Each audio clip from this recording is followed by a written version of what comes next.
டித்வா புயலை பொறுத்தளவிற்கு நம்முடைய முதலமைச்சர் அவர்கள் வானிலை ஆய்வு மையம் என்றைக்கு எச்சரிக்கை செய்ததோ அதில் இருந்து தொடர்ந்து அதை கண்காணிக்க வேண்டும் என்று சொல்லி அதிகாரிகளுக்கு உத்தரவிட்டு அந்த மாவட்ட நிர்வாகங்கள் சரியான முறையில் செயல்பட்டு கொண்டிருக்கிறார்கள்.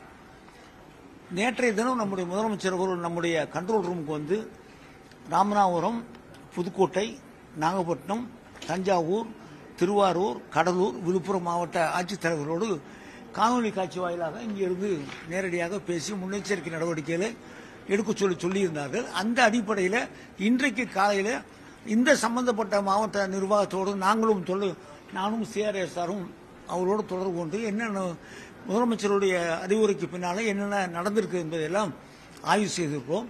பொதுவாக பெரிய அளவில் மிகப்பெரிய பாதிப்புகள் இல்லாத, உயிர் சேதம் இல்லாத அளவிற்கு இருக்கிறது. டெல்டா மாவட்டம் அப்படிங்கும் போது விவசாயிகள் நெல் பயிர் அப்படிங்கிறது ஒரு முக்கியமா இருக்கு. விவசாய நிலங்கள் தஞ்சாவூர், திருவாரூர் மாவட்ட ஆட்சித்தலைவர் மத்தியில் பேசிய நேரத்தில் மழையின் காரணமாக நெற்பயிர்கள் கொஞ்சம் மூழ்கி இருக்கிறது. 2 தினங்கள் கழித்து அது சரியாக போகும் என்று எதிர்பார்க்கும். இல்லை என்று சொன்னால் அது என்ன நடவடிக்கை எடுப்பது என்பதையும் நாங்கள் பார்க்கிறோம் என்று சொல்லியிருக்கார்கள். அதே போல நெல் மூட்டைகள் எல்லாம் உடனடியாக முன்னெச்சரிக்கை நடவடிக்கையாக அப்புறப்படுத்தி இருக்கோம்.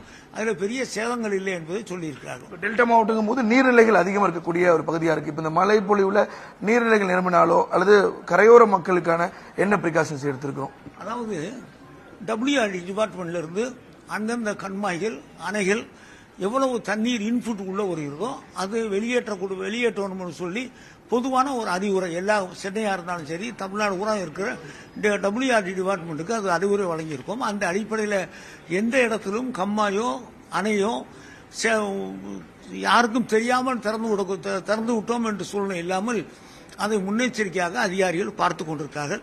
அதில் எந்த விதமான குறைபாடுகள் இல்லை. இன்று இரவு அதீத கனமழை பொழிந்தா அல்லது சென்னை உள்ளிட்ட மாவட்டங்களுக்கும் நம்ம எவ்வளவுலாம் ரெடியா இருக்கும்? அதாவது மாவட்ட நிர்வாகத்தை பொறுத்தளவுக்கு ஒரு எக்ஸ்பீரியன்ஸ்க்கு நமக்கு இருக்கு.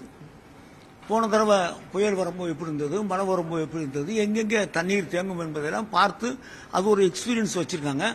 அங்கே மழை நீர் வடிகால் வாய்க்கால்லாம் கட்டியிருக்காங்க. அது போக எந்த இடத்துல சரி செய்ய வேண்டும் என்று சொல்லியிருக்காங்க. இப்போ நம்ம இடத்துல நம்முடைய NDRF SDRF சேர்ந்து 28 NDRF SDRF வந்து நம்மகிட்ட வந்து 28 ரெடியா இருக்கிறது. சென்னை, விழுப்புரம் போன்ற அந்த முக்கியமான இடங்கள்ல நாங்கள் தயார் வச்சிருக்கோம். இதுவும் காணாது என்று சொல்லி இன்னொரு 10 வேண்டும் என்று கேட்டோம். அவர்களும் 10 டீம் வந்து கொண்டிருக்கிறது, விமானத்தில் வந்து கொண்டிருக்கிறார்கள். அது போக கடற்படையினுடைய உதவியும் நாம் கேட்டிருக்கிறோம்.